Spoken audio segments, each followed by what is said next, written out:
para iniciar esta presentación, eh, recordemos los resultados de aprendizaje asociados a esta unidad, que es comprender la normativa internacional de contabilidad número 2 aplicable al rubro existencia. En empresas privadas, ¿no es cierto? Principalmente es la que vamos a revisar en este momento, principalmente orientada, ¿no es cierto?, a las empresas que son reguladas y que deben presentar sus estados financieros bajo full IFRS. Como segundo resultado tenemos identificar los recursos que forman parte del rubro existencia, es decir, cómo se desglosa cada uno de los componentes que hoy día vamos a ver tiene este elemento contable. Y aplicar la normativa a través de casos relacionados a la existencia en las distintas organizaciones. Entonces vamos a ver casos de aplicación relacionados con la forma de registrar las operaciones, ¿no es cierto?, asociadas a la adquisición, transformación, ¿no es cierto?, de las unidades que están relacionadas con existencia, así como también a cuáles son los ajustes que se van a generar a partir de la aplicación de la normativa NIC número 2. La norma establece algunas definiciones importantes que debemos conocer para poder comprender, ¿no es cierto?, el alcance que tiene esta normativa respecto de cuáles son los bienes a los cuales nos vamos a centrar para hablar de existencias o mercaderías. La normativa nos dice que son todos aquellos bienes mantenidos para la venta en el curso normal de operaciones. Esto quiere decir que son todos los productos que la empresa ha destinado para revenderlos, ¿no es cierto? Y esta reventa se tiene que realizar en el periodo, ¿no es cierto?, en el cual ella lleva a cabo sus operaciones. Este ciclo normal que ya habíamos discutido puede ser 12 meses, pero también puede ser un periodo inferior o superior a 12 meses. Por lo tanto, aquí hablamos de todos los productos que ya están listos, que se encuentran disponibles para poder ser vendidos en cualquier momento. Y estos se encuentran tanto en los puntos de ventas como en las bodegas, ¿no es cierto?, que tiene o mantiene la empresa para estos efectos. Pero también se van a entender como existencia aquellos bienes que se encuentran en proceso de producción con el propósito de ser vendidas. Recordemos que hay diversas actividades mercantiles que existen, ¿no es cierto?, en nuestro mercado. Entre ellas, las empresas manufactureras o productivas van a tener este tipo de elementos dentro de sus existencias, ya que como es un proceso continuo de fabricación de bienes, cuando nosotros realicemos el corte del ejercicio para mostrar la información financiera asociada al rubro existencia, nos vamos a encontrar con que existen productos que aún no han completado, ¿no es cierto?, el proceso total de producción. Y vamos a tener que medir y cuantificar cuál es el valor que tienen estos productos, ¿no es cierto?, en proceso. Para eso es que utilizamos las distintas herramientas que nos entregan los sistemas de costeo, para poder establecer cuál es el valor, ¿no es cierto?, de estos productos en proceso, ya sea a través de una tabla equivalente, ¿no es cierto?, cuando hablamos de sistema de costeo por proceso, o, ¿no es cierto?, a través de la identificación en las hojas de trabajo, ¿no es cierto?, que las empresas tengan cuando su sistema es por órdenes específicas. Pero también van a ser parte de las existencias todas aquellas materias primas, suministros que van a ser consumidos en el proceso de producción y en la prestación de los servicios y que se mantienen en bodega para, ¿no es cierto?, ser incorporados en la medida que vayan siendo requeridos por la unidad de producción. Por lo tanto, tenemos tres elementos que van a dar origen a conceptos contables específicos dentro de este rubro existencia. Si bien es cierto, vamos a trabajar con cuentas contables separadas para identificar cada uno de estos elementos, la información que se presenta en las existencias, en el estado de situación financiera, va en una sola línea a través, ¿no es cierto?, de esta denominación de existencias, ¿ya? Entonces, internamente vamos a trabajar con cuentas contables asociadas a los productos terminados, a los productos en proceso y a las materias primas. Pero también los inventarios incluyen otros conceptos, otros elementos que son importantes para poder reconocer. habla de los bienes adquiridos para su reventa, es decir, bienes que están siendo adquiridos a entidades, empresas diferentes y que las empresas consideran, ¿no es cierto?, que van a ser vendidos por ella como parte del giro de su operación. Por lo tanto, todos aquellos bienes, ¿no es cierto?, que han sido comprados a otras entidades con la finalidad de ser revendidos, también van a ser incluidos bajo este concepto de existencia. Pero dependiendo de la naturaleza, el tipo de actividad económica, también nos vamos a encontrar con ciertas particularidades en términos de lo que vamos a considerar como mercadería.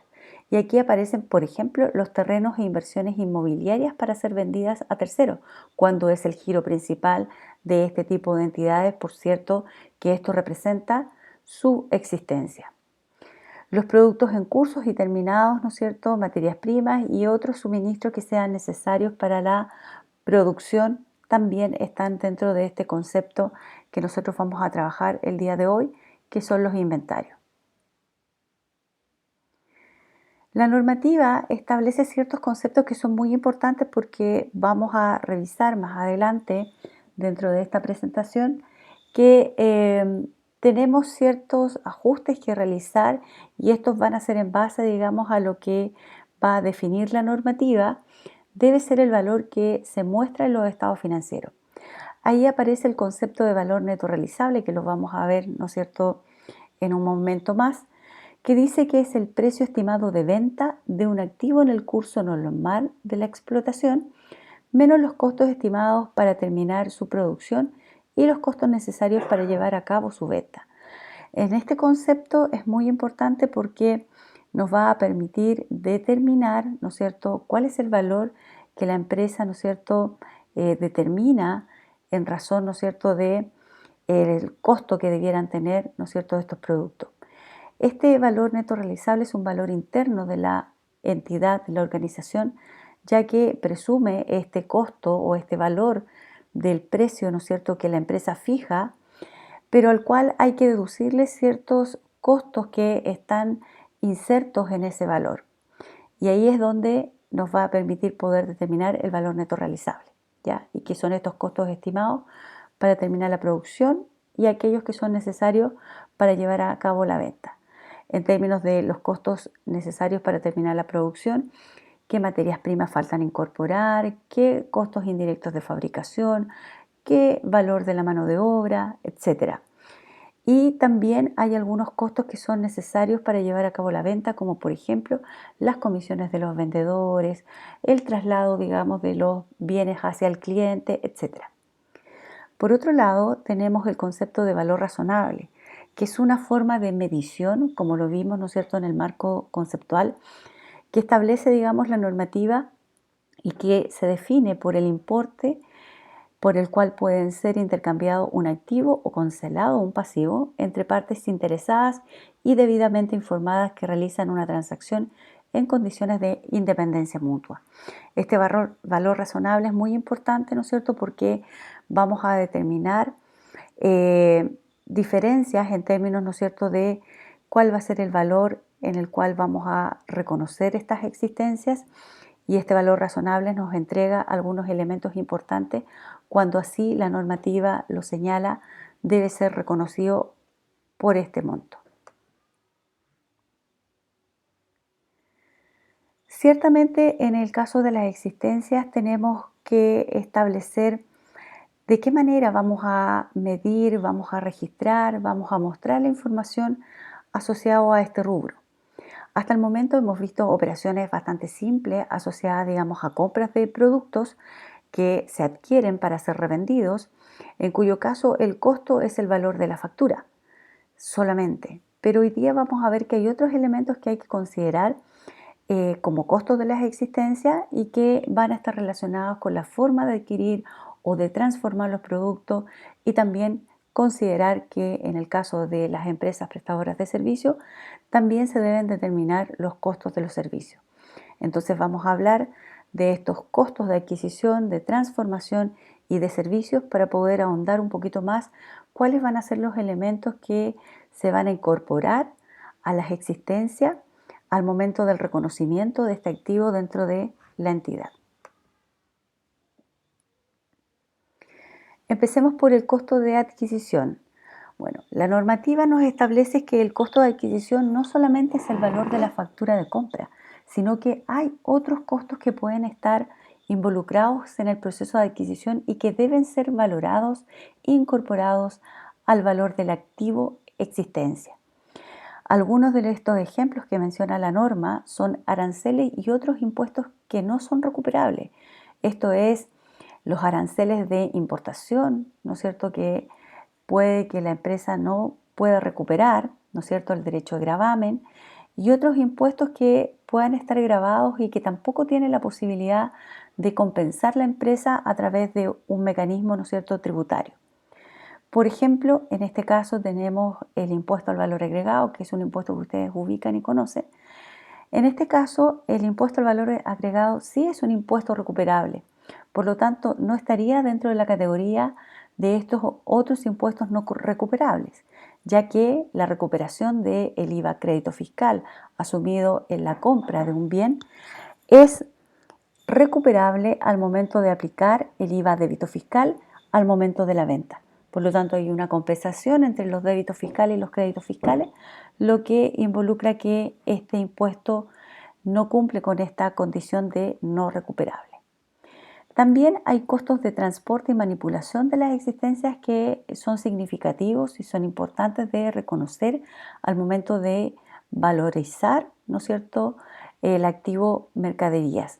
Entonces se van a considerar algunos de estos costos, ¿no es cierto?, en los procesos de compra de mercaderías, principalmente cuando estamos hablando de costos importantes y relativos. Por ejemplo, en una importación de estos productos, ciertamente el pago hacia la agencia marítima o aérea es un valor bastante significativo y este debe ser considerado dentro del costo de adquisición. Y otros costos directamente atribuibles a la adquisición de los productos terminados, materiales y servicios, como por ejemplo el arrendamiento transitorio de bodegas, ¿no es cierto?, mientras estos vienen en camino hacia el país, en el caso de las importaciones, deberán, ¿no es cierto?, ser consideradas. Si es que hay que pagar honorarios a algún especialista para poder dejar disponibles las existencias, también tendremos que considerarlos como parte del costo de adquisición. El efecto contable que va a tener ahora considerar estos otros aspectos o elementos dentro del costo de la compra de un bien es que vamos a tener que utilizar una cuenta de carácter transitorio denominada mercaderías en tránsitos para imputar, cargar cada vez que ocurra alguna de estos desembolsos, de estas situaciones que acabamos de indicar, que no ocurren en un mismo día, sino que van desarrollándose a lo largo del tiempo por efecto, digamos, del proceso de importación de los productos. Por lo tanto, vamos a tener este proceso, digamos, de reconocimiento transitorio de una cuenta mercaderías en tránsito hasta el momento en que queden disponibles estas unidades para ser vendidas y en este caso ya hacemos el traspaso hacia la cuenta mercadería y su incorporación a las tarjetas de existencia para medir, ¿no es cierto?, el valor real que tuvo esa adquisición. Por otro lado, también los costos de transformación son importantes, ¿no es cierto?, para poder medir, cuantificar y valorar estos productos terminados y productos en proceso que se van a generar en estas empresas, ¿no es cierto?, manufactureras o industriales. Los costos de transformación incluyen los tres elementos básicos del costo, que son los materiales incorporados o las materias primas, la mano de obra directa y otros costos indirectos de fabricación. Los materiales incorporados, recuerden, están relacionados con elementos, materias primas, que son la base para la elaboración de un producto, ¿ya? Y que son lo que le da la esencia, digamos, al bien. En este caso, si ustedes se fijan en la fotografía, tenemos ahí bloques de cemento que seguramente sirven para la construcción, ¿no es cierto? La esencia, la materia prima principal allí es el cemento, ¿ya? Por lo tanto, tenemos ese elemento como base para ser reconocido bajo este concepto. Por otro lado, tenemos la mano de obra directa, que es la remuneración que perciben aquellos trabajadores que están involucrados en el proceso productivo en forma directa, es decir, los operarios en el proceso productivo. Las remuneraciones de estos trabajadores, ¿no es cierto?, que fueron reconocidas como un gasto del periodo bajo el concepto de remuneración, hoy día deben ser traspasadas bajo los mecanismos que utilizan los sistemas de costeo hacia el costo del producto, es decir, se van a activar en el valor de las mercaderías, en este caso de los productos en proceso y finalmente los productos terminados. Pero también para el caso de la transformación existen otros costos involucrados que están relacionados con la fabricación de un producto. En este caso, por ejemplo, el consumo de luz, de electricidad, ¿no es cierto?, de agua, que son necesarios para el proceso productivo, van a estar reflejados dentro de estos otros costos indirectos, así como también los materiales que no son los más relevantes dentro del proceso productivo también se van a incorporar como otros costos indirectos. Además, la remuneración de los supervisores de la planta, que si bien es cierto forman parte del proceso productivo, lo hacen de una forma indirecta ya que están supervisando, no están elaborando el producto. Entonces ahí tenemos una serie de elementos que forman parte de estos otros costos indirectos o de los gastos indirectos de fabricación, como pudo haberle llamado, ¿no es cierto?, el profesor en sistemas de costeo. Entonces, cuando nosotros estamos revisando esta norma internacional, tenemos que tener claridad de que hay muchos elementos de estos sistemas de costeo que tenemos que recordar para poder entender cuáles son los elementos importantes que se van a tener que tomar en cuenta para poder valorizar estos bienes que hoy día, ¿no es cierto?, vamos a aplicar la normativa internacional. Asociado a los costos de transformación, hay conceptos que son muy importantes señalar, dado la importancia que tienen para poder comprender y valorar estos elementos del proceso productivo. Ahí hablamos del concepto de capacidad normal, que es, ¿no es cierto?, la capacidad que tiene la empresa en términos productivos. ¿Y por qué es importante determinar la capacidad normal? Porque eso nos permite la distribución de los costos fijos de acuerdo a esta capacidad que se determina a través de un promedio, ¿no es cierto?, de producción a lo largo del tiempo, en donde se llega a determinar que bajo estas condiciones, ¿no es cierto?, hay ciertos elementos que se consideran fijos y otros variables, ¿ya? Esto también lo debieron ver en los cursos de sistemas de costeo. Por eso es importante, porque los costos fijos van a ser fijos siempre y cuando se encuentren dentro de esta capacidad normal que tiene, digamos, la entidad. Pudiese ser diferente si es que la capacidad fuese aumentando o disminuyendo. Pero también hay otros conceptos que se establecen en la norma y que tienen que ver con estos costos de transformación y que habla de la producción conjunta. Y esto muy en particular cuando tenemos producción de algunos bienes que tienen un proceso que es común, pero que llegado el momento hay una separación e identificación, ¿no es cierto?, de los productos, como por ejemplo cuando procesamos la leche que recibimos, ¿no es cierto?, desde los animales, desde las vacas, y esa leche es, ¿no es cierto?, trabajada, es manufacturada, pero que puede dar origen a distintos productos. Hay un proceso que es común, ¿no es cierto?, de pasteurización, de ciertos elementos, ¿no es cierto?, para ese suministro o esa materia prima, pero que finalmente en un punto es posible poder eh, obtener unos elementos que se van a diferenciar en términos de productos finales. De la leche podemos obtener la mantequilla, la misma leche, ¿cierto?, descremada, natural, ¿cierto?, entera. También se puede obtener el queso, es decir, hay una serie de productos ahí que se van a generar a partir de un proceso común, pero que luego van a requerir procesos individualizados, ¿no es cierto?, para poder darle la figura final a ese producto. Entonces ahí hablamos de producción conjunta cuando hay este periodo, ¿no es cierto?, en donde se van a agregar elementos del costo a este producto, a esta materia prima básica, pero que finalmente va a generar una serie de productos diferentes. Entonces aquí en la producción conjunta, ¿no es cierto?, es importante la distribución del costo total en los productos, ¿no es cierto?, que se van a generar en base a ciertos criterios que sean uniformes, estandarizados, ¿no es cierto?, que nos permita poder valorizar estos productos finalmente.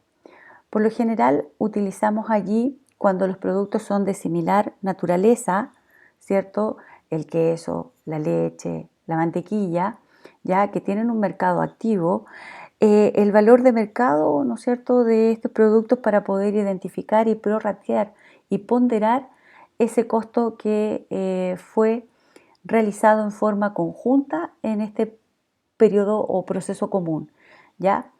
Pero ciertamente también tenemos otros elementos importantes dentro del proceso productivo. Muchas veces los productos que se generan a partir de este punto de separación no tienen la misma característica o naturaleza, no se pueden comercializar de igual forma en el mercado. Y ahí es donde nacen, ¿no es cierto?, los subproductos. Subproductos que podrán, ¿no es cierto?, ser agrupados o categorizados, ¿no es cierto?, para poder llevar a cabo la determinación de su valor y en este caso utilizar el valor neto realizable, ¿ya? Por ejemplo, en algunos casos, ¿no es cierto?, cuando procesamos un animal, hay ciertos elementos del animal que no son tan valorados, que son subproductos, digamos, aparte de la carne, que es el principal producto, ¿no es cierto?, que tiene ya sea la vaca o el caballo o, ¿no es cierto?, los cerdos o cualquier otro tipo de animal. Entonces, estos subproductos, ¿no es cierto?, se pueden determinar en base, digamos, a la generación de estos elementos y vender, como por ejemplo son los intestinos, el páncreas y otro tipo, ¿no es cierto?, de subproductos que se va generando que al no tener un valor tan significativo dentro del concepto total de lo que es la producción de carne, se va a ir, ¿no es cierto?, determinando por grupos para poder determinar su valor final y llevarlo al valor neto realizable. A diferencia de los productos que nacen de este proceso que tienen similar, ¿no es cierto?, alcance y dimensión, donde utilizamos el valor razonable o el valor de mercado. También es importante señalar que no solamente las empresas comerciales o manufactureras van a requerir determinar sus costos, sino que también las empresas de servicio. Y en este caso vamos a tener un inventario que no es el principal componente para el costo de los servicios, pero que sí efectivamente debe ser en algunos casos considerado. El costo de los servicios principalmente incluye la mano de obra y otros costos del personal directamente involucrados, incluyendo el personal de supervisión. En este caso, recuerden que la prestación de servicios es un intangible, es decir, es una acción que generalmente se hace o se realiza en términos, ¿no es cierto?, de una acción intelectual o de una acción física hacia otro ente, ¿ya?, o personas, ¿no es cierto?, que requieran el servicio. Otros costos indirectos también asociados, digamos, a la generación de los servicios. Pero también hay que considerar algunos elementos que se van a excluir de este costo de los servicios, que es la mano de obra y costos relacionados con el proceso de venta.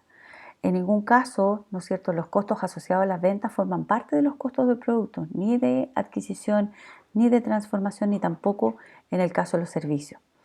Tampoco lo hacen los gastos asociados a la administración general, que no forman parte, ¿no es cierto?, de este activo que nosotros vamos a valorizar. Para el caso de los servicios también se excluyen los márgenes de contribución o de beneficio que la empresa, ¿no es cierto?, obtiene y otros costos indirectos que no son distribuibles dentro del valor de los servicios. La normativa también nos indica de qué manera podemos determinar el cálculo del costo de los productos. Ya en el curso de Fundamentos de Contabilidad vimos la importancia que era determinar cuál es el valor de costo que tiene, ¿no es cierto?, un producto, una existencia para la entidad, porque eso va a delimitar los márgenes de contribución que ella va obteniendo. Por lo tanto, es muy importante, ¿no es cierto?, poder llegar a determinar el costo de cada uno de estos productos. Y la norma nos establece dos elementos importantes a considerar para poder establecer el costo del producto. En primer lugar, cuando existe una identificación específica, hay que tomar el costo real específico, ¿ya? Hay situaciones en las cuales se van a ir determinando el valor de costo considerando los distintos elementos que se van a incorporar y que pueden ser claramente identificables y separables del bien, del producto que se va a entregar y que se quiere costear. ¿Ya? Entonces, en este caso, por ejemplo, cuando nosotros estamos elaborando o fabricando un avión, los aviones no se fabrican en masa, por lo tanto, es posible ir asociando el costo real de todos los elementos del costo involucrados en el proceso de elaboración, de transformación de un eh, producto de esa naturaleza, ¿ya? Pero también hay, por la naturaleza de los productos, que considerar cuando no es posible la identificación específica, cuando los costos van a ser compartidos con otros elementos que están siendo llevados a cabo en el proceso productivo. Y esto ocurre específicamente, ¿no es cierto?, cuando elaboramos en masa, cuando tenemos un sistema de producción, ¿no es cierto?, por proceso. Entonces, en ese caso, necesitamos algunas herramientas que nos permitan poder determinar, identificar el costo del producto. Y para ello, la normativa nos entrega dos fórmulas del cálculo que son el sistema FIFO y el sistema de costo medio ponderado. Entonces, en el caso del costo real específico, la identificación, ¿no es cierto?, es para aquellas partidas de productos que no son intercambiables entre sí y también bienes, ¿no es cierto?, que son producidos y segregados para proyectos específicos. También podría ser un costo real específico, una asesoría que pidiese una empresa en particular con ciertas características. Allí la asesoría es a medida, por lo tanto, se tiene que determinar cada costo asociado a ese proyecto. Un proyecto inmobiliario específico, ¿no es cierto? Un proyecto de plataformas informáticas, también van a tener estas características que van a hacer que el costo sea el costo real porque se va a ir asimilando cada uno de los desembolsos o costos asociados al proyecto específico. Y en el caso, ¿no es cierto?, de la no identificación, vamos a hablar del sistema FIFO cuando nosotros determinemos este costo. Estamos asumiendo que las primeras existencias que fueron adquiridas dentro del proceso de la empresa van a ser las primeras en venderse. Esto tiene una implicancia en términos de cómo van a quedar expresadas y valorizadas las existencias al término del ejercicio contable. Las existencias en el informe, en el estado financiero, van a quedar valorizadas al costo de las últimas unidades adquiridas o producidas, cual sea, digamos, el caso que estemos tratando, ya sea empresas manufactureras o productivas. Esto es muy importante porque al quedar las existencias al valor de las últimas unidades, lo que estamos dejando es expresado el valor de la existencia al valor más cercano al 31 de diciembre, ¿no es cierto?, del valor de mercado de estas unidades. Y eso es muy importante porque nos acerca a una realidad al término del ejercicio contable. Entonces, el sistema FIFO, ¿no es cierto?, tiene esta característica de poder expresar las unidades al último valor de ellas adquiridas durante el ejercicio. Mientras que el costo medio ponderado requiere que las existencias al final del periodo reflejen el costo medio ponderado basado en un costo medio que se determina en base, ¿no es cierto?, a una relación entre las unidades existentes, ¿no es cierto?, al comienzo del periodo y las unidades adquiridas durante el periodo. Aquí tenemos un promedio. La determinación del costo medio ponderado, ¿no es cierto?, se va a determinar en base a los montos totales obtenidos del inventario dividido por el número de unidades que se tiene a una fecha determinada. Entonces, aquí lo que vamos a trabajar es un valor, ¿no es cierto?, que va a ser un valor único para cualquier partida de unidades, ¿no es cierto?, que se van a trabajar bajo este sistema de costeo en base a las unidades particulares que tiene la empresa. En el caso del FIFO, vamos a trabajar con valores diferenciados dependiendo de la fecha en la cual fueron adquiridas estas unidades durante el ejercicio, ¿ya?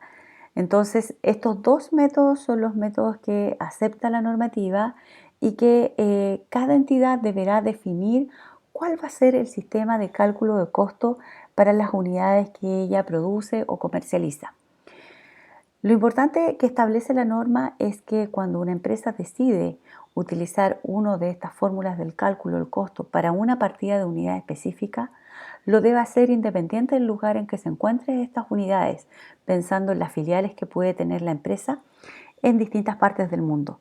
Debe utilizar la misma fórmula del cálculo del costo para cada una de esas partidas, a pesar de que para partidas diferentes puede aplicar métodos diferentes. Es decir, para algunas partidas lo hará con el FIFO, para otras lo hará con el promedio. Recordar que también señalamos, ¿no es cierto?, en Fundamentos de Contabilidad 2, que el uso de estas alternativas de las fórmulas del cálculo del costo no está relacionado con el movimiento físico de las existencias, por lo tanto, no está vinculado a si un elemento es perecible o no es perecible, ya que no es ese el elemento decidor para poder llevar a cabo el proceso de reconocimiento para el cálculo de las fórmulas del costo.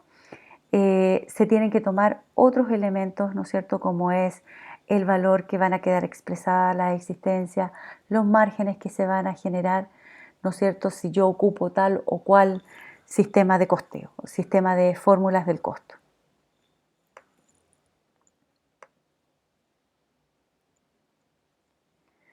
También la normativa contable número 2 nos habla de los métodos de valorización.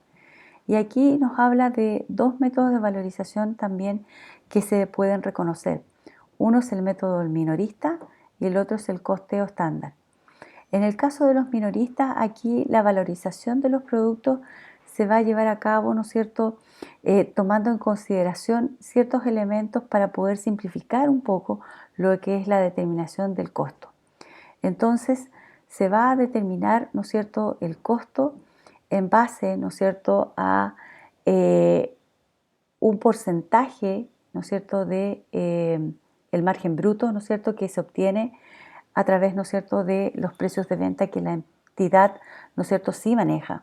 Entonces, se va a determinar, ¿no es cierto?, el valor de costo del producto a través de un porcentaje que se aplica al precio de venta, por ejemplo, un 30%. Los márgenes que la empresa aplica es un 30% sobre el costo y ahí, ¿no es cierto?, obtiene el precio de venta, por lo tanto, el valor de costo va a ser la deducción de ese 30% al precio de venta. Esto podrá darse siempre y cuando tengamos una situación particular, que es que exista un gran número de artículos con una rotación muy elevada, que sea muy difícil poder pesquisar a través de las fórmulas del cálculo del costo o a través de la identificación específica, ¿no es cierto?, este costo. Que tengan márgenes similares. También es importante que se considere este elemento y que sea impracticable utilizar cualquier otro método para poder determinar el costo de los productos. El otro método de valorización es el costeo estándar. El costeo estándar, ¿no es cierto?, nos permite poder establecer ciertos estándares en términos de cantidad y precio de cada uno de los elementos del costo que nosotros debamos considerar para poder valorizar el costo de producción. Entonces ahí establecemos a través de una tabla, ¿no es cierto?, lo que son los valores estándar de estos elementos del costo para poder llegar a un valor de costo, ¿no es cierto?, estándar. Ese costo estándar es el que se representa, ¿no es cierto?, en el estado de resultado, pero ese estado de resultado, ¿no es cierto?, para fines de gestión, no el financiero, en donde vamos a mostrar también las variaciones que se van a producir una vez que identifiquemos el costo de ventas real que, ¿no es cierto?, obtiene la empresa.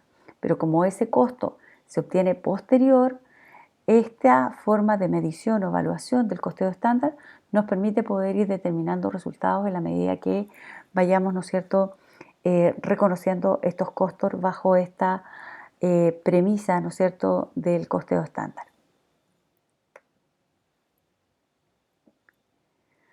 Veamos algún ejemplo en términos del costo de adquisición, donde tenemos en este caso la compra de 1000 unidades, ¿no es cierto?, de un producto a $200 cada uno.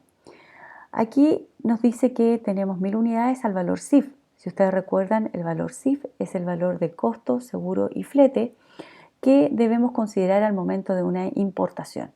Ya estos conceptos, si bien es cierto, no los hemos ido tratando en extenso en la línea contable, se trataron, ¿no es cierto?, en el curso de introducción a las ciencias empresariales cuando vimos, ¿no es cierto?, los aspectos relativos al comercio internacional.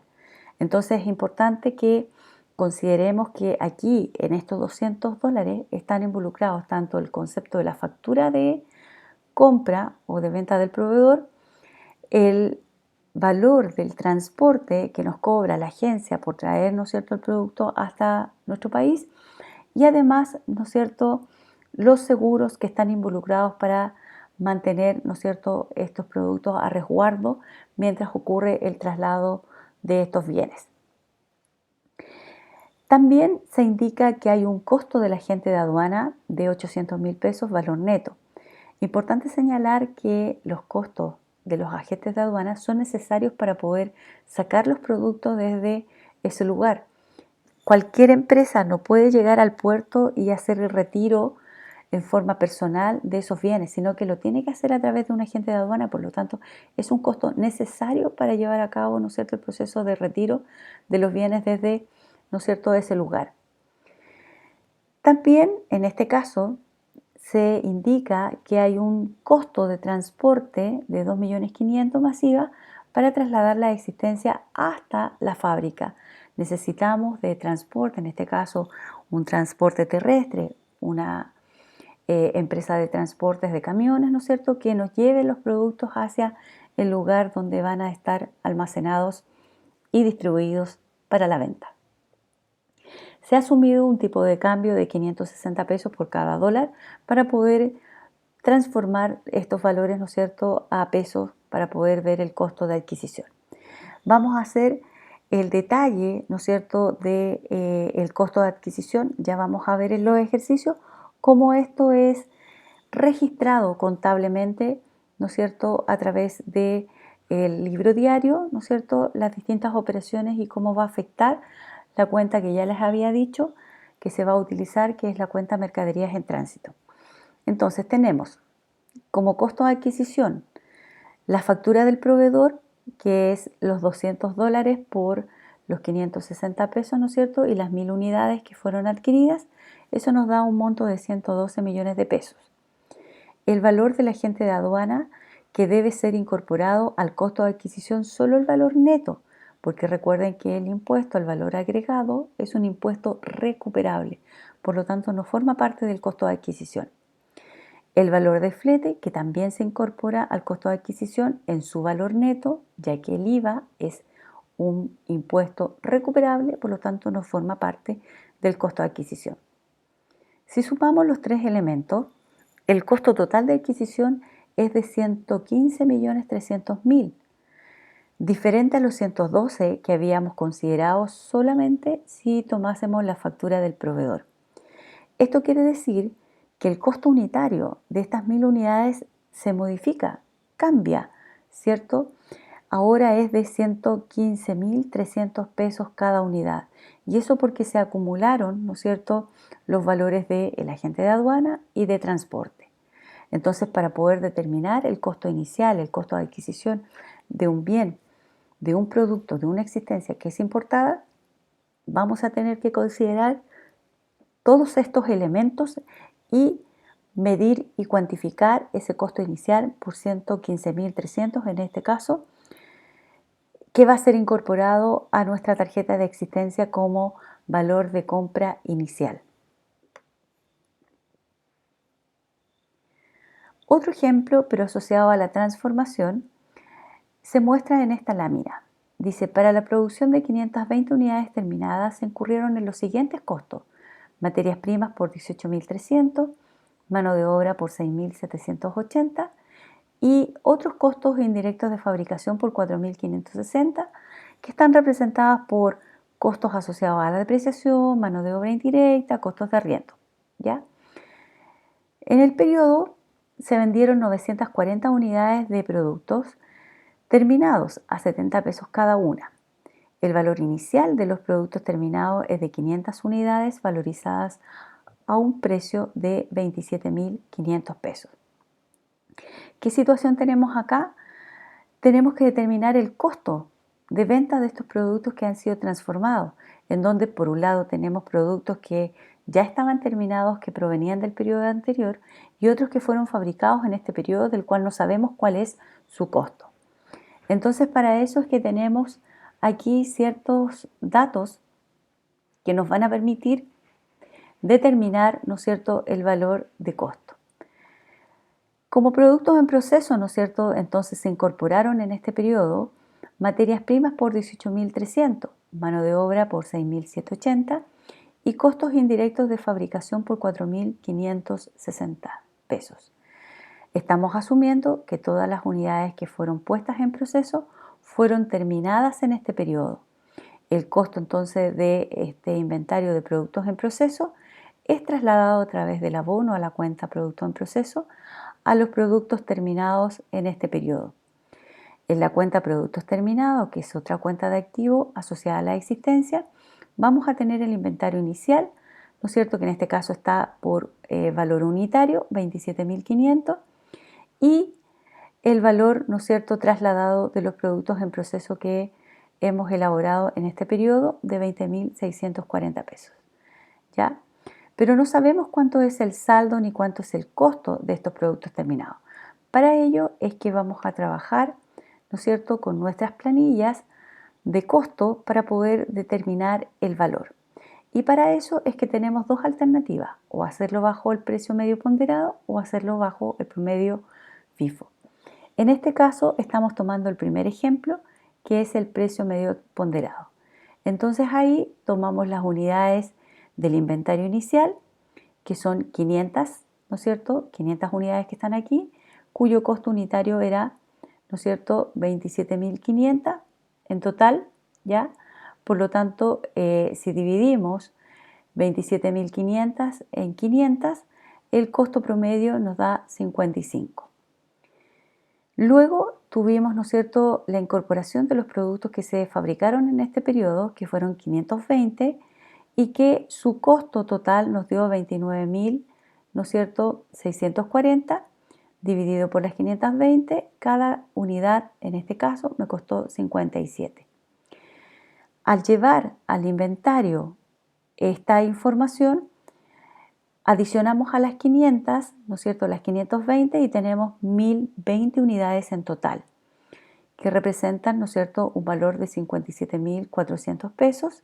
Si este valor total lo dividimos por el número de unidades, nos queda un costo medio ponderado de 56,02 pesos por cada unidad. Por lo tanto, las unidades que fueron vendidas en este periodo, bajo el sistema promedio, ¿no es cierto?, van a ser 940 unidades a 56,02. Y aquí podemos obtener el valor del costo de estas unidades, ¿no es cierto?, que fueron vendidas en este periodo. Lo mismo hacemos, pero ahora bajo la metodología FIFO, en el cual tenemos que ir separando porque los precios, ¿no es cierto?, unitarios de estas unidades nos dieron diferente. Para unas son 55 y para otras son 57. Por lo tanto, tenemos que separar. Entonces, al momento de la venta, voy a segregar. Las primeras unidades son las primeras en venderse, por lo tanto, 500 unidades, que son lo que tengo del inventario inicial, son las primeras que van a salir. Y eso lo hacen a 55 pesos cada una. Y lo que me falta para llegar a las 940 unidades van a salir de las últimas que tenía acá, que representan, ¿no es cierto?, a 57 pesos cada una, las 440 que me faltan. Por lo tanto, el costo, ¿no es cierto?, de salida de esas unidades es diferente al que determinamos anteriormente. Vamos a revisar cómo nos queda en resumen la información asociada a la determinación del costo bajo el precio medio ponderado y el precio, ¿no es cierto?, FIFO o la fórmula del cálculo FIFO. Si nosotros nos vamos a la información que tenemos del mayor de la cuenta existencias o mercaderías, Bajo el precio medio ponderado, el valor de la existencia son de 4.482 pesos, mientras que las mismas existencias, utilizando otra fórmula del cálculo del costo, nos da 4.560 pesos cada unidad. Si ustedes se fijan, los valores son diferentes, solo por la aplicación de una metodología diferente, ¿ya? En el caso del estado de resultados, si nos vamos a observar cuál es el costo de venta, porque el precio o el ingreso por venta es el mismo en ambos casos, el costo bajo el precio medio ponderado es 52.658 pesos, mientras que en el caso del FIFO nos dio 52.580 pesos. Si ustedes se fijan, en el caso del FIFO obtenemos un costo de venta menor que en el caso promedio.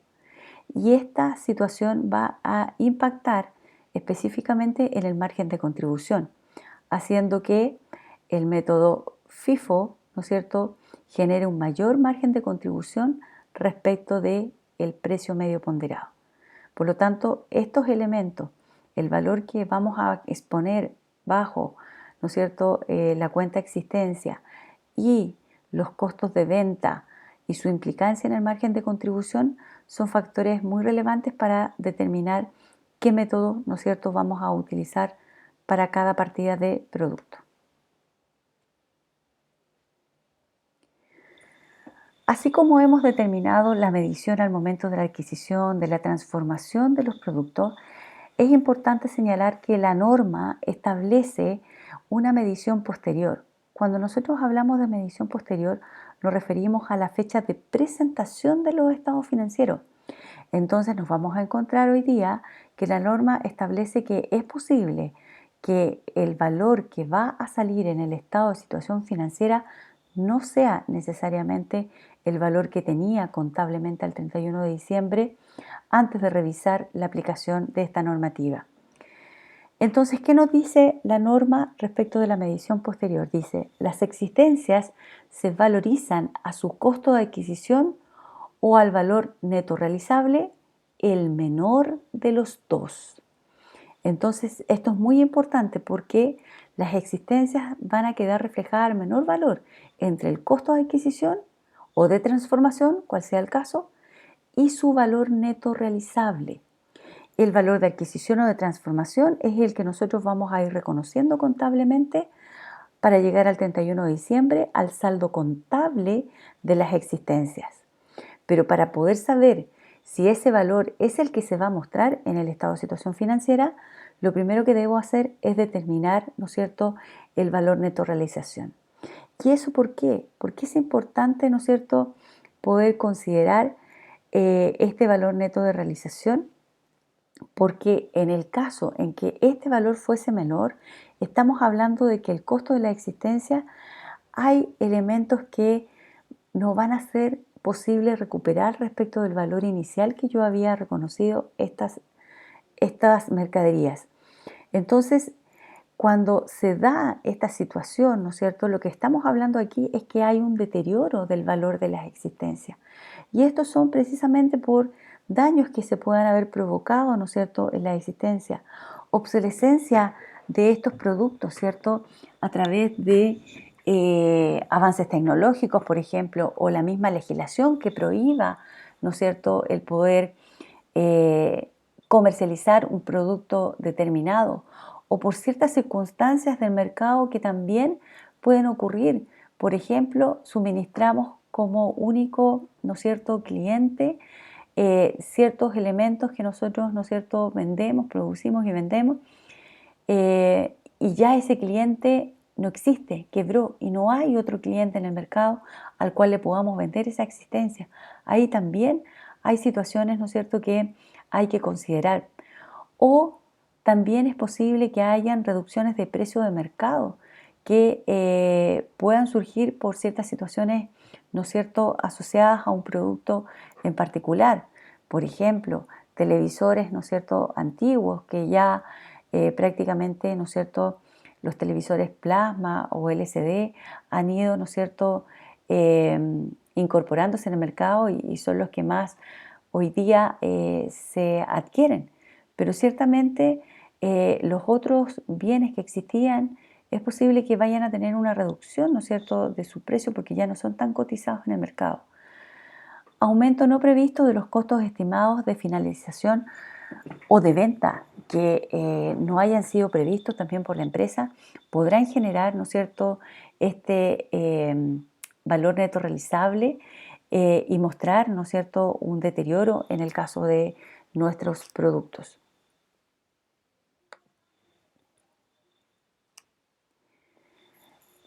Es importante también considerar que para poder determinar el valor neto realizable, a veces hay que hacer algunas estimaciones para poder llegar a ese valor. Entonces, la normativa nos da algunas indicaciones a considerar para poder estimar confiablemente este valor neto realizable. Nos habla de aquellas existencias mantenidas, ¿no es cierto?, en contratos firmes de venta. Este va a ser el precio del contrato que está establecido, digamos, en el documento. Cuando hay existencias en exceso sobre los contratos firmes de venta, es decir, que no están comprometidas, se va a considerar el precio de venta de mercado. En el caso de contratos onerosos derivados de compromisos firmes de venta o de compra, vamos a utilizar lo que establece, ¿no es cierto?, el concepto de provisiones bajo la NIC 37. Cuando tenemos estos contratos, ¿no es cierto?, que van a involucrar, ¿no es cierto?, un pago, un desembolso por parte de las entidades, debemos ver ahí cómo estimamos de mejor medida este valor neto realizable. Y en el caso de materias y suministros, ¿no es cierto?, que se mantienen en el inventario, se deberá tomar en cuenta el costo de reposición, que es el costo de adquisición a la fecha, ¿no es cierto?, de reposición de esos productos en el mercado. Es decir, el valor que hoy día tienen si es que yo quisiera comprar ese tipo de materiales o suministros. Para poder profundizar un poquito más en el concepto de valor neto realizable, yo les coloqué este video que hemos encontrado, ¿no es cierto?, en la web para poder tomar otros elementos importantes de este concepto.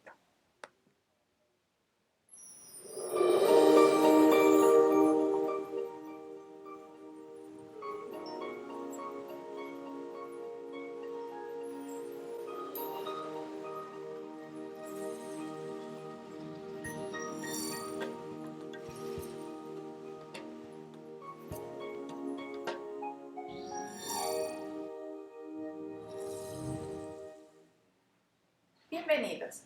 Mi nombre es Alexandra Alemán y soy gerente de auditoría de Martínez Chávez y Asociados. En esta ocasión vamos a desarrollar el tutorial sobre la norma internacional de contabilidad número 2 con relación al tema de valor neto de realización. Comencemos.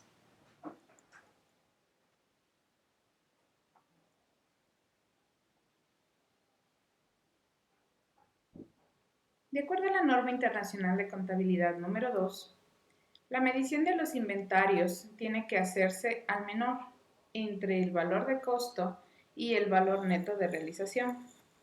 ¿Pero qué se entiende por valor neto de realización?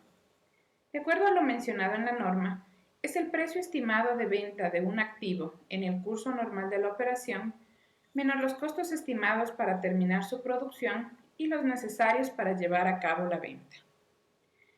Viendo esto plasmado en un ejemplo, vamos a evaluar de un producto de limpieza, en donde su costo es de $90 y su precio de venta sería de $100. A simple vista, tendríamos una utilidad de $10 en este inventario. Pero considerando el valor neto de realización, deberíamos tomar en consideración el precio de venta de 100 y los costos estimados para terminar la producción y los gastos de venta, que en este caso tenemos descuentos comerciales de 8, costos de terminación de 3 y gastos de venta de 2.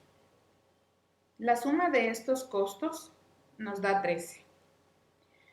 Para determinar el valor neto de realización, deberíamos restar $100 del precio de venta menos todos estos costos, que son 13, para determinar un valor neto de realización de 87. De acuerdo a la medición de los inventarios, deberíamos considerar el menor entre el costo, que sería 90, y el valor neto de realización, que sería de 87. En este ejemplo, tendríamos una pérdida por valor neto de realización del producto de limpieza de $3. ¿Cuál sería su contabilización? Un gasto por valor neto de realización contra una provisión por valor neto de realización de los $3. Cabe mencionar que este gasto sería considerado tributariamente como no deducible. Algunos tips que deberíamos considerar para la determinación del valor neto de realización es que se debería considerar para cada ítem del inventario y excepcionalmente puede agruparse entre artículos relacionados o similares. El valor neto de realización siempre tiene que realizarse al final de cada periodo. Se debería considerar ciertos indicios que les podrían llevar a una desvalorización del inventario. Deberíamos considerar la obsolescencia del inventario, si los inventarios se encuentran estropeados, los precios de mercado han disminuido o los costos estimados de venta han incrementado. Gracias por su atención. Les esperamos con nuevos temas. No olviden visitar y suscribirse a nuestro canal. Visitar a nuestro website o fanpage de Facebook. Bueno, este video entonces les explicaba, ¿no es cierto?, algunos conceptos que ya habíamos revisado en estas láminas en torno al valor neto realizable. Tal como lo indicaba el video, cuando nosotros realizamos el análisis y determinamos que el valor neto realizable es menor que el costo, eso va a implicar un ajuste contable, ¿no es cierto?, que va a requerir realizarse al 31 de diciembre, o la fecha de presentación de los estados financieros, ya donde vamos a tener una disminución indirecta del activo existencia. En este caso ella hablaba de una provisión, pero nosotros le vamos a llamar de otra forma a la cuenta, que va a ser pérdida por deterioro acumulado existencia, y el cargo a una cuenta de resultado que vamos a denominar pérdida por deterioro existencia, ¿ya? Entonces aquí vamos a generar los ajustes, ¿no es cierto?, que están relacionados con estas situaciones que pueden, ¿no es cierto?, estar asociadas a una existencia y que van a hacer que la aplicación de la norma internacional requiera, ¿no es cierto?, ajustar el valor final de las existencias al 31 de diciembre. Veamos dos ejemplos asociados al valor neto realizable. En la primera situación, el costo contable neto del inventario el 31 de diciembre del 2017 era de 318.200 pesos, que equivale a 370 unidades. El precio de venta de la unidad es de 1.500 pesos. El transporte, que van a ser los costos que están asociados, digamos, a este precio de venta estimado, hasta el punto de venta es de 280 pesos. Por lo tanto, el valor neto de realización por unidad es de 1.220 pesos. Es decir, 1.500 menos 280 pesos. ¿Ya? Si nosotros multiplicamos este valor neto realizable por el número de unidades para llevarlo a montos totales, nos da que el valor del inventario o asociado a este valor neto realizable es de 451.400 pesos. Este sería el valor neto realizable. Si lo comparamos con el valor de costo, ¿no es cierto?, de 318.200, el menor valor es precisamente el valor de costo. Por lo tanto, en este caso no procede a hacer ningún ajuste contable para mostrar, ¿no es cierto?, las existencias, ya que se cumple con que el menor valor es el valor que yo tengo contabilizado en mi cuenta mercaderías. Veamos la situación número 2. El costo contabilizado de las existencias al 31 de diciembre es de 1.000.000 de pesos, lo que equivale a 250 unidades. En este caso, el precio de venta estimado por unidad es de 4.200. el transporte hasta los puntos de venta de 150 y hay costos pendientes para terminar la producción de 100. Por lo tanto, el valor neto realización será de 3.950. Esto es 4.200 menos 150 menos 100, ¿ya? Por cada unidad que la empresa, ¿no es cierto?, tenga. En este caso, son 3.950 unidades, ¿no es cierto?, 3.950 pesos por la cantidad de unidades que se tiene. Aquí sí tenemos una diferencia porque el menor valor lo constituye el valor neto realizable y tenemos una diferencia de 50 pesos respecto del valor de costo por cada unidad. Por lo tanto, procede a hacer un ajuste contable que muestre que el menor valor de las existencias al 31 de diciembre es el valor neto realizable. Entonces, tal como les indicaba, el asiento contable va a ser un cargo a resultado en la cuenta pérdida por deterioro de existencia por los 50 pesos por cada unidad que existe al 31 de diciembre en el inventario, que son estos 250, a una cuenta complementaria del activo, complementaria, si ustedes se fijan tiene saldo acreedor esta cuenta, por lo tanto va a rebajar el valor del activo existencia, que se llama pérdida por deterioro acumulado existencia, para dejar reflejado, ¿no es cierto?, ese valor que va a ir disminuyendo, ¿no es cierto?, el valor de la existencia en este momento, pero que pudiese ser revertido en el futuro si las condiciones que hicieron que el valor neto realizable en esa fecha fuese menor ya no existiera más adelante. Por lo tanto, hay que ir revisando el valor neto realizable a cada fecha de presentación y haciendo los ajustes y reversiones correspondientes cuando existe nuevamente un deterioro por parte de las existencias, es decir, que el valor neto realizable sea menor que el costo, o cuando ya esa situación dejó de ser así, por lo tanto ya no debemos reconocer esa pérdida por deterioro.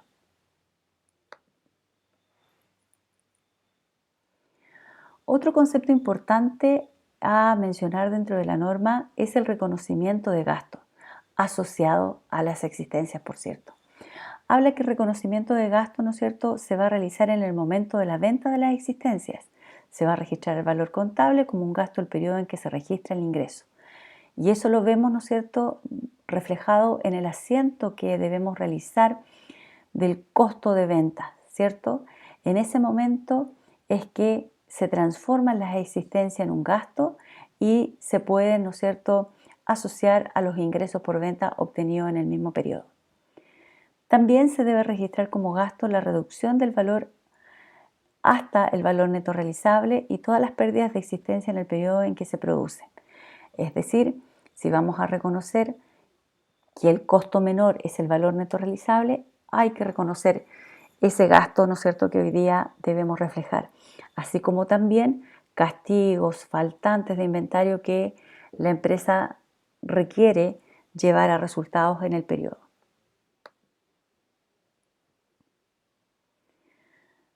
Por otro lado, hay ciertos costos que podrían haber sido incorporados, ¿no es cierto?, en el valor de las existencias, pero que la normativa dice que deben ser excluidos y deben ser reconocidos como gastos del periodo. Y de ellos hablamos de los montos anormales por desperdicio de materiales. Recordemos que en el caso de costo hablamos de pérdidas normales y pérdidas anormales. Las pérdidas normales son controlables y van a ser distribuidos al valor de costo de los productos. Sin embargo, las anormales que ocurren por situaciones ajenas, involuntarias a la empresa, se van a llevar directamente a resultados en el periodo en que ocurran. También los costos de almacenamiento posterior a la terminación de los productos, los gastos de administración que no hayan contribuido a dar la existencia de su condición actual, ¿no es cierto?, los gastos de comercialización. Todos estos elementos son directamente gastos del periodo. Y bajo limitadas circunstancias se va a permitir capitalizar los costos financieros, los costos por intereses incurridos en un préstamo para la adquisición de existencia cuando el periodo para su fabricación sea elevado. Siempre y cuando, ¿no es cierto?, exista esta situación que vamos a ver, ¿no es cierto?, en la NIC 23 de poder reconocer un activo cualificado, es decir, un activo que demore un tiempo significativo en su producción o en su adquisición, los gastos, ¿no es cierto?, asociados a los intereses se van a llevar al resultado. Y si existe esta condición excepcional, recién ahí podrán ser reconocidos como parte del costo. Finalmente, la norma, ¿no es cierto?, nos señala algunos aspectos a revelar en sus notas explicativas, como las políticas contables de valorización de las existencias, incluyendo la fórmula que la empresa ha adoptado para estas. El valor contable de la existencia y sus clasificaciones. Debemos, ¿no es cierto?, colocar allí la identificación de cuánto es el valor de las materias primas, cuánto es el valor de los productos en proceso, cuál es el valor de los productos terminados a la fecha de presentación de los estados financieros. El valor contable de las existencias registradas al valor razonable menos los costos de venta, en el caso de algunas existencias que son reconocidas bajo este criterio, principalmente, ¿no es cierto?, en el ámbito de productos agrícolas. El importe reconocido como gasto durante el periodo asociado a distintas reducciones del valor de costo, ¿no es cierto?, efectuadas durante el periodo, asociadas a las pérdidas por deterioro, a los castigos, a los faltantes, etc. Importes de las reversiones de reducción de valor reconocidas como una disminución del gasto del ejercicio, ¿ya? En este caso, si es que la situación del producto, de las partidas de producto, ha cambiado respecto del periodo anterior donde se reconoció un deterioro, hay que también informar las reversiones que se tuvieron que realizar para ser consistente, ¿no es cierto?, con mostrar la información detallada en torno, digamos, a las existencias. Bien, estudiantes, esta ha sido la presentación, ¿no es cierto?, del tratamiento contable de las existencias bajo la norma internacional número 2. Recuerden que está también en el portal académico el PDF con la norma internacional en su totalidad, ¿no es cierto?, tal cual es emitida por el organismo emisor IASB, que también está disponible la información de las existencias en el checkpoint, ¿no es cierto?, que la escuela tiene en sus plataformas de bibliotecas UV, por lo tanto también pueden revisar material sobre esto. Y en las clases siguientes lo que nos vamos a dedicar es a ver casos de aplicación en torno, digamos, a la existencia, donde podamos, ¿no es cierto?, reforzar algunas situaciones de registro asociados a este tema vistos en cursos anteriores, pero también la incorporación de este nuevo concepto de valor neto realizable y de los ajustes que se van a tener que realizar para mostrar el valor real de las existencias. Entonces, vamos a seguir, ¿no es cierto?, nuestra clase con las aplicaciones asociadas a las existencias. Buenos días.